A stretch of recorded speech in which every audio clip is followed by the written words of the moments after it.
lixo plástico vindo da África nas areias da costa brasileira.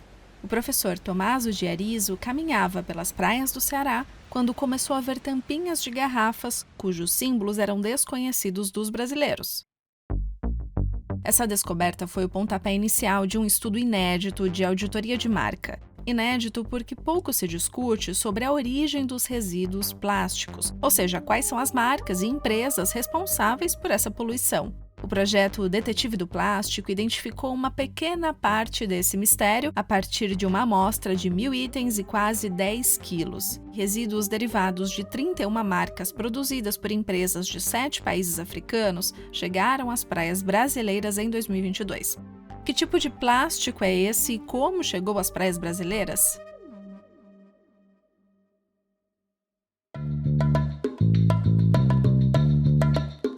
Está no ar o DW Revista, o podcast semanal da redação brasileira da DW em Bonn, na Alemanha. Eu sou Fernanda Azzolini e no episódio de hoje eu conto com a participação da repórter Alice de Souza, que apurou essa história do lixo plástico vindo da África e conversou com os pesquisadores responsáveis pela descoberta.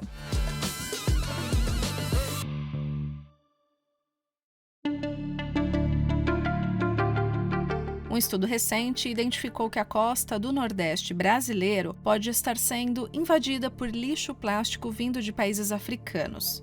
O principal produto encontrado, tampinhas de garrafas, mas também potes de cosméticos e alimentos. O material foi coletado nas praias de Jericoacoara, Porto das Dunas e do Futuro, no Ceará, em praias de João Pessoa, na Paraíba, em Tamandaré, Pernambuco e no arquipélago de Fernando de Noronha. A pesquisa fez parte do projeto Detetive do Plástico, do Instituto de Ciências do Mar da Universidade Federal do Ceará, em parceria com outras organizações. A maior parte do lixo plástico coletado durante um determinado período era tampinhas de garrafa do refrigerante Festa, do suco Zest e da água mineral Suísta. Todas essas bebidas são feitas e comercializadas na República Democrática do Congo. Aliás, os pesquisadores descobriram que 78,5% do material analisado vinha de países africanos, outros quase 16% do Brasil e cerca de 6% de locais como Índia, Emirados Árabes, China, Itália e Alemanha. Alice, obrigada por participar do DW Revista. Você conversou com Tommaso de Arizo, professor da UFC e pesquisador do Labumar, responsável pelo projeto. Como aconteceu essa descoberta inédita? Oi, Fernanda, tudo bem? Bom, primeiro, obrigada pelo convite para contar um pouco mais dessa história. E tudo aconteceu como você falou no começo dessa conversa, foi meio que por acaso. O professor Tommaso, ele já é acostumado, ele faz pesquisas há anos sobre plásticos, né? E ele estava numa dessas, coletas de material para uma das pesquisas dele nas praias do Ceará, quando ele começou a ver várias tampinhas de garrafa, potes e de produtos de beleza, e todos eles tinham símbolos que eram, ou nomes que eram pouco conhecidos no Brasil, ou não faziam referência a nenhum produto que a gente conhece, que é consumido no Brasil. Então, ele decidiu entender, mais ou menos, de onde vinha aquilo, né? Se aqueles produtos não eram brasileiros ou consumidos no Brasil, bom, de onde eles poderiam estar vindo. Então, o professor Tommaso foi atrás de um financiamento da FUNCAP, conseguiu esse financiamento, e aí eles montaram uma metodologia de pesquisa que basicamente fez coleta durante os meses de novembro e dezembro de 2022 em 3 praias do Ceará. 3 praias bastante conhecidas, né? A Praia do Futuro, onde estão aquelas barracas de praia perto de Fortaleza, Jericoacoara, então ali nas praias no entorno de Jericoacoara, e também na Praia do Porto das Dunas, que é ali perto de onde está o Beach Park. Coletaram tudo que eles encontravam que tivesse mais de 2 centímetros de comprimento, e aí eles levaram todos esses materiais para laboratório. Em laboratório, eles separaram todos esses materiais por cor e tipo de produto, então o que era tampa de garrafa, o que era, garrafa, o que era pedaço de chinelo, o que era embalagem de outros tipos. Bom, eles separaram tudo por cor e tipo de material e também criaram categorias de acordo com a finalidade daquele produto. Então, se era uma bebida, se era um material cosmético ou se era um material farmacêutico. Diante disso tudo, eles avaliaram o nível de degradação daqueles materiais. Então, materiais que estavam muito degradados, não tinha como, investigar a origem. Então, eles foram atrás, eles separaram aqueles que eles podiam olhar a origem, e aí iniciaram uma segunda parte dessa investigação. Que seria então como exatamente esses resíduos plásticos chegaram ao Brasil, né? Porque a gente sabe que o lixo plástico pode ter origem local, claro, ou ser trazido pelas correntes marinhas e rios. No caso desse estudo específico, Alice, esse lixo teria viajado da África para o Brasil pela ação das correntes marinhas? Exatamente, Fernanda. As correntes têm um papel bem importante para trazer esse material da África para o Brasil. Diante daquela coleta toda, né, que eu mencionei na primeira parte dessa nossa conversa, os pesquisadores utilizaram 2 métodos para tentar identificar a origem do material. O primeiro deles foi fazer a auditoria de marca, então eles tiraram foto de todos os logotipos, textos, símbolos que tinham nesses plásticos e, utilizando o Google Lens, tentaram identificar quais eram as empresas que fabricavam e que vendiam esse produto. Além disso, eles também utilizaram o que se chama de modelo de dispersão, que são ferramentas que coletam e que disponibilizam na internet como funcionam as correntes marinhas no Atlântico Sul e que permitem com que os pesquisadores façam simulação. Então, os pesquisadores simularam, utilizando essas ferramentas, jogar cerca de 12 mil partículas de plástico lá na África e ver como as correntes e para onde as correntes levavam esse material. E, ao mesmo tempo, eles fizeram uma pesquisa reversa. Eles jogaram esse material na costa do Ceará, exatamente nas praias que eles coletaram, e voltaram no tempo, mostrando como essas correntes agiram no ano anterior ao dia da coleta, né, o momento que eles coletaram esse material. Utilizando esses 2 métodos e fazendo esses 2 tipos de análise de corrente, eles identificaram que esse material, majoritariamente, vinha da República Democrática do Congo. Então, o que é que os pesquisadores acreditam que pode ter acontecido, né? É que esse material estava no Rio Congo.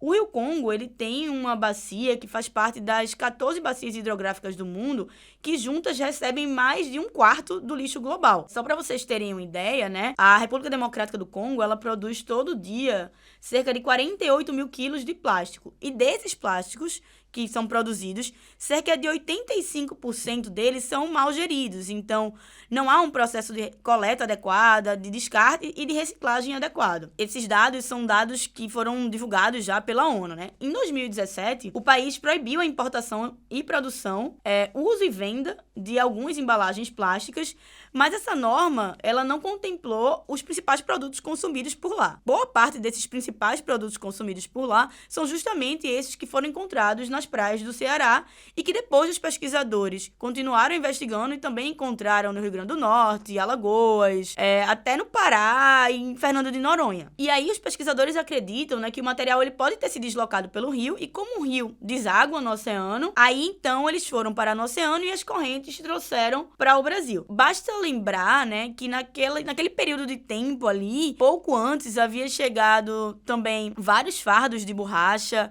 Em 2019, a gente teve aquele episódio, né, do óleo que chegou nas praias, sobretudo do Nordeste brasileiro. Então, os pesquisadores acreditam que tudo isso pode estar correlacionado. Então, agora eles seguem a investigação para entender como esses eventos se correlacionam e que outras coisas podem chegar aqui, né, nas praias brasileiras e poluir a nossa costa. A partir do que se descobriu até agora, alguma coisa pode ser feita? Bom, Fernanda, os pesquisadores acreditam que algumas coisas podem ser feitas para minimizar o impacto da chegada desse material, ou pelo menos para encontrar os culpados e tentar, enfim, agir de maneira mais proativa, evitando esse descarte irregular e, posteriormente, a chegada desse material e a poluição das nossas praias. Os pesquisadores acreditam, por exemplo, que o Brasil poderia fazer um monitoramento frequente desse lixo, né? Como eles fizeram nesse estudo, só que de maneira expandida. Então, fazer essa coleta frequente, tentar identificar frequentemente a origem desse material, quais são as empresas que fabricam, e daí acionar essas empresas e acionar esses governos para cobrar uma maior efetividade nesse processo de cuidado com esse descarte. O professor Tomasso, ele contou pra gente que essa questão da poluição por plástico nos oceanos, ela é hoje um problema geopolítico. O plástico, ele é produzido em vários países, ele é descartado muitas vezes em locais onde ele não é produzido. Muitas vezes esse descarte, ele deveria ser levado, né, esse material descartado, ele deveria ser levado para reciclagem, mas ele acaba parando em outra nação. Fica aquela briga de quem pode fazer o quê. Ele chegou a denunciar esse caso para a Marinha, por exemplo. A gente procurou a Marinha Mas a Marinha disse que essas análises, né, sobre esses plásticos que chegam na costa brasileira ficam a cargo dos órgãos ambientais e de limpeza urbana dos municípios. Daí eu também procurei o IBAMA. E o IBAMA disse que não realiza projeto ou atividade de monitoramento da origem ou quantidade de plástico na costa brasileira e que esse tipo de estudo tem sido feito principalmente pelas instituições acadêmicas, como foi feito pela UFC. O professor Tomaso, ele também lembra, bastante importante lembrar disso, que essa questão do descarte irregular do plástico e da poluição por plástico não é um problema só da África, né? É um problema global. Não adianta a gente culpabilizar algum país em específico da África se o próprio Brasil também não maneja adequadamente seu próprio lixo, né? O Brasil produz cerca de 7 milhões de toneladas de plástico por ano, é o maior produtor da América Latina, e os estudos feitos na UFC mostram que o lixo descartado aqui no Brasil também pode chegar no oceano e pode subir para as praias do Caribe e chegar até a costa dos Estados Unidos e poluir tudo por aí no caminho. Então não existe um monitoramento eficaz do lixo plástico nas praias brasileiras. Então, Fernanda, no Brasil não existe nenhum protocolo para investigar, pelo menos do ponto de vista de política pública, a quantidade de lixo que chega nas praias, né, na costa, muito menos a origem desse lixo. Então, tudo fica a cargo dos centros de pesquisa e da vontade individual de alguns pesquisadores. Isso limita a capacidade brasileira de cobrar, né, uma solução e de entender qual é a parte do processo de descarte e manejo desse lixo que está falhando. Limita também a criação de um protocolo entre países, né, que permitiria responsabilizar cada ente aí pelo manejo, né, pelo manejo correto desse lixo. E em alguns lugares há alguns protocolos mais eficazes, na Europa, por exemplo, né? Mas a gente também precisa lembrar que a costa brasileira ela tem uma composição diferente da costa de vários países europeus. Muitos dos protocolos que se aplicam lá não se aplicam no Brasil. E aí acaba que se a gente não cuidar, isso vai virando uma bola de neve. Então, como mostrou pra gente o professor Carlos Teixeira, o lixo hoje é um problema político e a gente deveria tratá-lo por meio de políticas públicas, não só por meio de pesquisas universitárias, como a gente vem tratando no Brasil. Estima-se que 15 bilhões de quilos de plástico cheguem aos oceanos por ano. É como se a carga de 2 caminhões de lixo fosse despejada a cada minuto nos oceanos. De acordo com o Programa das Nações Unidas para o Meio Ambiente, 85% do lixo marinho no mundo é composto por plástico e pode implicar em sérias consequências ambientais, sanitárias e econômicas. Pode parecer óbvio, mas nunca é demais repetir. Você pode nos dar alguns exemplos dessas consequências, Alice, com base no que disseram os pesquisadores com quem você conversou? Posso sim, Fernanda. Como você mencionou, existem várias consequências, né, da chegada desse plástico na costa brasileira. A primeira delas é do ponto de vista ambiental, porque esses plásticos eles podem servir de transporte para vários organismos, como algumas cracas, que conseguem colonizar esse plástico e vão ser transportadas para a costa brasileira. Então, pode haver invasão de organismos exóticos que não existem nas praias do Brasil, o que pode afetar a biodiversidade local e comprometer o desenvolvimento de outras espécies. Além disso, existe um problema sanitário, porque esses plásticos eles não são puros. Se eles passam muito tempo em águas que são altamente poluídas na cidade de origem deles, eles podem também trazer algumas doenças que nem existem, né, no Brasil e na América do Sul. Então, quando a gente pensa que as praias brasileiras são bastante frequentadas, né, por adultos, crianças, idosos, essas pessoas podem ter contato com esse plástico e desenvolver alguma doença atrelada a eles. Uma criança imagina que pode colocar uma tampinha na boca, uma tampinha dessa na boca, e pode ficar doente em consequência disso. A terceira consequência é do ponto de vista econômico, porque se a gente está poluindo as praias brasileiras, né, você está deixando espaços turísticos sujos. Então, isso compromete, né, a chegada de turistas que podem não querer voltar àquela praia. Isso compromete a vida financeira de pessoas que moram, né, em algumas dessas praias e dependem do turismo como fonte de subsistência, além de gerar um custo bastante alto, né, para os governos, sejam eles locais ou federal, para fazer o recolhimento desse material e a posterior investigação, se isso vier um dia acontecer. Então, as consequências são muitas e a gente precisa realmente cuidar disso. Esse foi o maior alerta que deixaram os pesquisadores que fizeram essa pesquisa pra gente, sabe? Obrigada, Alice, pela participação e por todas as informações sobre essa descoberta recente da ciência brasileira. A edição desta semana do DW Revista fica por aqui. Deixe nos comentários a sua opinião sobre esse episódio ou sugestões de temas para próximos programas. Lembrando que o DW Revista pode ser acessado por meio de plataformas como Spotify, onde basta procurar pela playlist DW Revista. Além disso, tem na Deezer, iTunes, Google Home e Alexa. O roteiro, a apresentação e edição técnica são minhas, Fernanda Zolini, revisão final de Rafael Plezan. Obrigada por acompanhar a gente e até semana que vem.